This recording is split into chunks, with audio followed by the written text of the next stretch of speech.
Assalamu alaikum to everyone. The prophetic signs the hour is near. A strong red wind was blowing through the streets of Kufa, a city once bustling with activity. Among the crowd was Abdullah, calmly sitting on the ground, absorbed in deep thought. A man approached him with a sense of urgency, his words frantic. The hour has come. The end is near. The hour is near. But Abdullah, with wisdom far beyond his years, stopped him and said, "Sit with me. Calm down." The air of panic didn't faze him. Instead, he explained, "The hour will not come just yet, not until the inheritance is distributed among the people, and not until the joy of victory from the spoils of war is no longer celebrated. The hour will not come until we see things like this." He pointed towards the land of Sham, Syria, and said, "There is an army gathering there, preparing to fight the Muslims, and the Muslims too are preparing to fight them. Yes, you're right, it is the army of Rome. The conflict between us and them will be fierce, but Allah has a plan. The battle of the end times, a resolve for victory or martyrdom." Abdullah continued, "The Muslim army will fight with great resolve. Some will fall as martyrs in Allah's cause, while others will fight for victory. But they will not return as losers. The first day of battle will be brutal.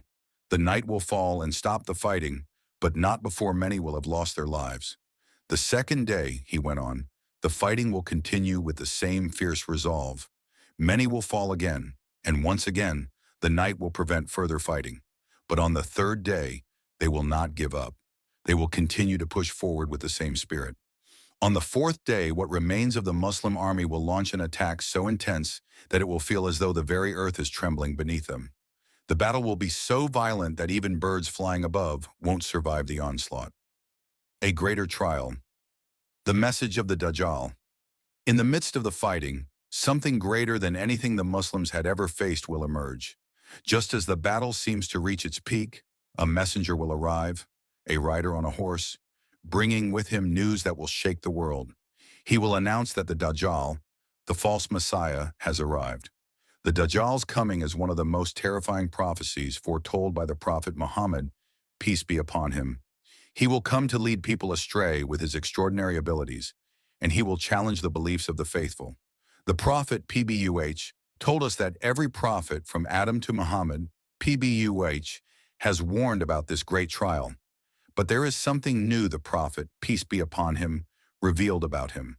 The Dajjal, the deceiver with unimaginable power. The Dajjal will be a one-eyed man with the word kafir, disbeliever, written across his forehead.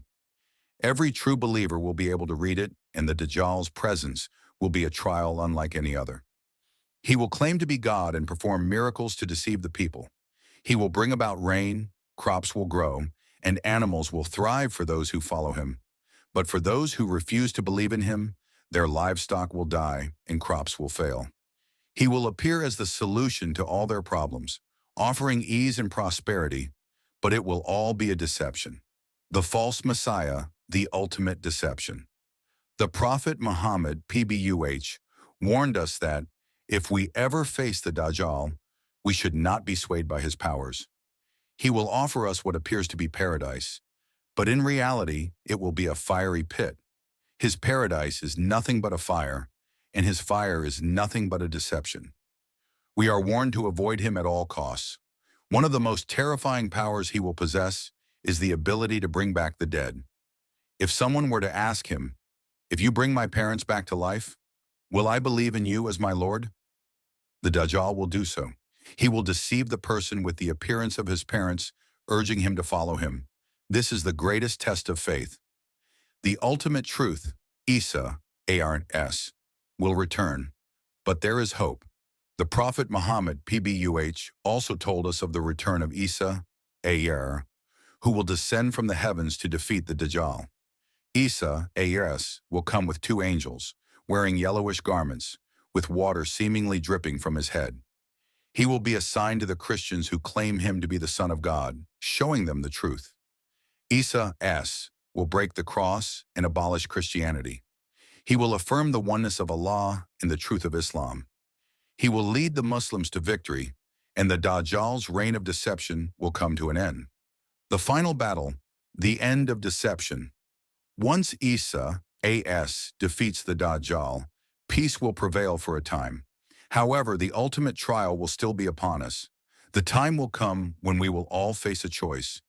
Will we hold fast to our faith, or will we succumb to the allure of the Dajjal's world? The Prophet, peace be upon him, warned us about this in the strongest terms. Those who follow the false path will be lost, while those who stay true to Islam will have the reward of paradise. A time of great tribulation. Be prepared. As we live in these times, we must remember that the signs of the end are already upon us.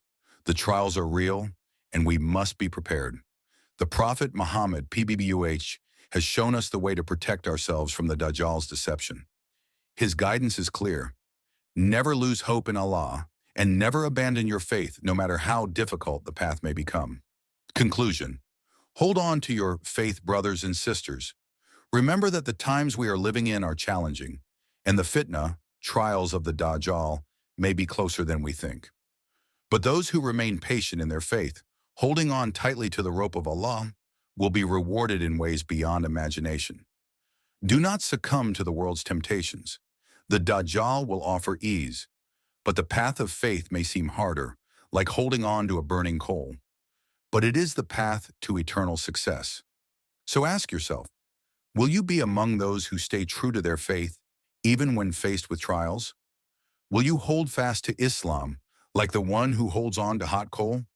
The reward will be great, and Allah promises deliverance after hardship.